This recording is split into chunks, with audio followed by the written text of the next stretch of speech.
حاجة شبهه قبل كده، بس هنرجع نعمله تاني بطريقة أقوى شوية عشان ننظف الليمفاتيك سيستم، الغدد الليمفاوية. الجهاز الليمفاوي يساعد إنه يعمل له اكتيفيشن، ينشطه ونتخلص من السموم اللي في جسمنا.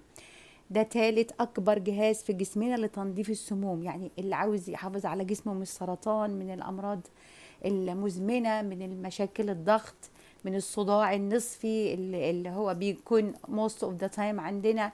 كل الحاجات دي لازم يبدأ زي ما قلنا بالكبد والكلى، الجهاز الهضمي كله، الجات، وبعد كده نروح على الليمفاتيك سيستم، الجهاز الليمفاوي اللي هو بيشيل كل، واللي عنده كمان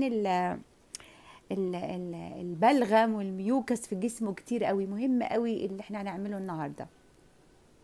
اوكي، احنا هنعمل زيت الزنجبيل بس بطريقه لا مور سترونج شويه. اوكي، الزيت ده بيتباع اونلاين، يعني بتلاقوا زيت الزنجبيل